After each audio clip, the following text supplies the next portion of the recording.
So, you want to own a pickup truck, not lease it, not finance a fresh one off the lot, buy it used, put it to work, and drive it until the odometer means nothing anymore. That's the whole pitch of a truck. Buy once, buy tough, run it into the ground on your own schedule. Here's the strange part. Some of the trucks marketed hardest on toughness are the ones falling apart before their first oil change milestone even matters. Not at 200,000 miles, not at 150,000. Some of them are failing at 10,000 before the new car smell is gone. In the next few minutes, which trucks these are, what actually breaks inside them, why the manufacturers that built them couldn't stop it, and what it costs you personally when the engine you're driving on the highway simply stops being an engine. Let's walk the price ladder, cheapest to most expensive, because the failure doesn't care what tier you're in. A 2014 Chevrolet Silverado 1500 LT, used, runs about $22,000. Comes with a 5.3 or 6.2-liter V8 and an 8-speed automatic. Looks like the safe, boring choice. It isn't. A 2015 Ram 1500 EcoDiesel Bighorn used runs about $18,000, actually cheaper than the gas Silverado because diesel resale took a hit. You're buying a 3.0-liter turbo diesel V6 built by an Italian engine maker, VM Motori, bolted into an American truck. A 2022 Toyota Tundra SR5 out of warranty, used, runs about $42,000. Twin-turbo V6, 10-speed automatic, Toyota's first major departure from the naturally aspirated V8 it ran for almost 2 decades. And then there's the control group. A 2021 Toyota Tundra, final year of the old platform, same V8 it always had. Nobody's making a video about how boring and reliable this one is. That's kind of the point. Two things sit outside the sticker price, and both of them will find you. First, the paperwork trail. If your engine gets replaced under one of these recalls and it shows up on the vehicle history report, your resale value doesn't recover. The 2022 Tundra example loses roughly $9,500 in trade-in value, about 22.6% of market value, purely from the stigma of a documented engine swap, recall coverage or not. Second, the sourcing mismatch nobody puts on the window sticker. The Ram's Bosch CP4 fuel pump was engineered around European diesel, which has higher lubricity than American ultra-sulfur diesel. Nobody warns you that the fuel at your local pump is, mechanically speaking, the wrong fuel for the pump under your hood. Here's the math that actually runs this whole story, and it's simple enough to hold in your head. Take the Ram. You paid $18,000 for the truck. The pump fails, contaminates the fuel system, and the full repair, pump, 6 injectors, rails, lines, and tank, runs $9,500. Divide one into the other, 52.8%. Just over half of what you paid for the entire truck spent fixing one system inside it. That ratio is the whole story in one number. When a repair bill crosses roughly half the vehicle's value, the truck stops being a truck and becomes a decision: fix it or walk away and call it scrap. This isn't bad luck, it's a production line. Tightening fuel economy and emissions rules pushed manufacturers off simple, overbuilt engines into smaller, harder-working ones. Toyota swapped a naturally aspirated 5.7-liter V8 for a smaller twin-turbo V6 running higher boost. GM built a system to shut off cylinders under light load to save fuel.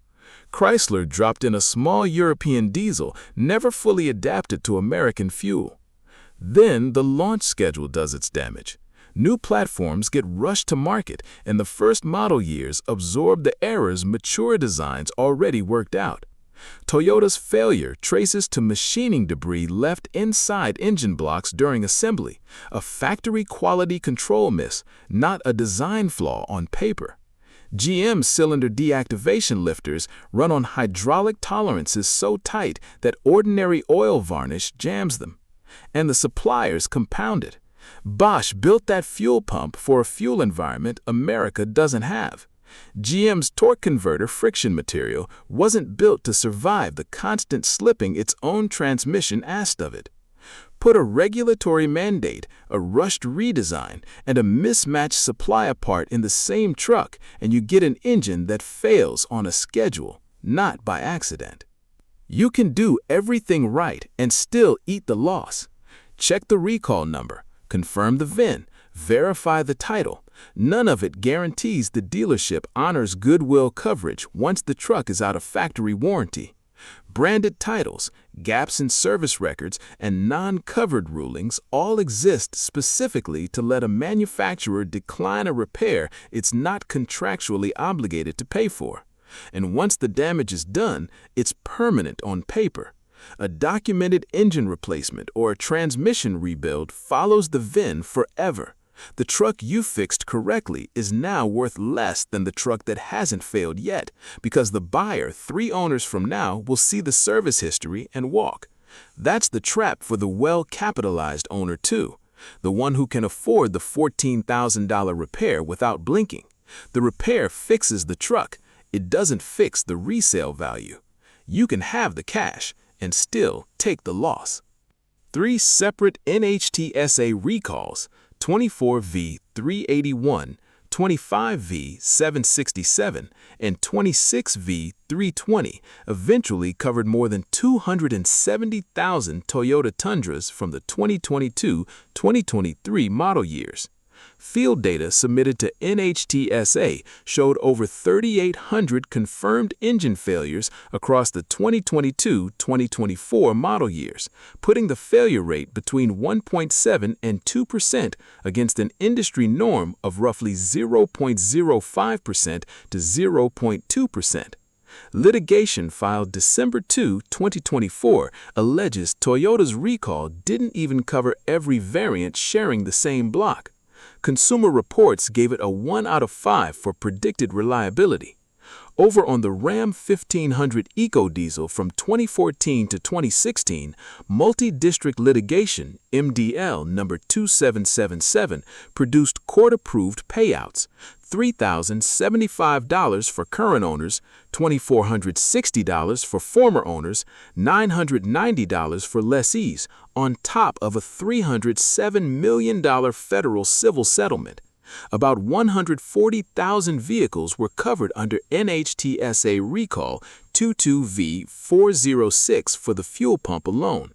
And on the Chevrolet Silverado 1500 from 2014 to 2017, Chapman et al. Filed in the Eastern District of Michigan consolidated complaints over the AFM lifters and the 8L90 transmission. The 2014 model year alone logged more than 2,015 individual NHTSA complaints, with powertrain and engine problems making up over 60% of them. Consumer Reports scored it 1 out of 5. Then there's the counterexample, the 2021 Toyota Tundra, same brand, same badge, 1 year earlier. Naturally aspirated 5.7-liter V8, port injection, no turbos, no high-pressure diesel pump, no deactivation lifters, 0 engine recalls. Consumer Reports gave it a perfect 5 out of 5. J.D. Power scored its long-term dependability at 83 out of 100 against 70 for the truck that replaced it. The paradox isn't that trucks break. Everything mechanical eventually breaks. The paradox is that the part of this story that's reliable is the math. The repair cost to purchase price ratio, the resale hit once a repair hits the paper trail, the recall pattern that follows a first-year redesign almost every time. That part you can predict before you buy. What you can't predict is the truck itself, whether the block in front of you got properly cleaned on the line, whether the fuel pump in front of you happens to seize at mile 60,000 or mile 95,000, whether the dealership decides your paperwork qualifies for goodwill or doesn't. The spreadsheet is honest. The truck is a coin flip wearing a warranty sticker. Picture the modest version. You buy the 2015 Ram EcoDiesel for $18,000. At 78,000 miles, squarely inside the 60,000 to 95,000 mile window where these pumps fail, The CP4 disintegrates. Repair bill, $9,500, more than half of what you paid. The truck is now functionally totaled. A 9-running mechanic special sells for maybe $4,000 to $5,000. Net position, you spent roughly $27,500 combined to own a truck now worth a fraction of that. There's no payback period here because there was never a return to recoup. Now picture the flagship version. You buy the 2022 Tundra SR5 for $42,000. At 38,000 miles, the crankshaft main bearing fails while towing, outside a clean recall claim, say, due to service record gaps. Crate engine replacement, $14,000, a third of the purchase price. Trade-in value drops another $9,500 once the replacement is on record. Total effective loss on a $42,000 truck, $23,500. Same story, more zeros. Compare that to the boring option, the 2021 V8 Tundra, same money range as the used Silverado. Engineered risk close to zero. Expected mileage before a major repair sitting somewhere north of 250,000 miles. No case study, no lawsuit, no recall number. Just a truck that starts and keeps starting. Every one of these trucks was built to move fuel economy numbers forward and got the owner's bank account to move backward instead. And the only truck in this story that didn't come with a recall number is also the only one nobody wanted to make a video about.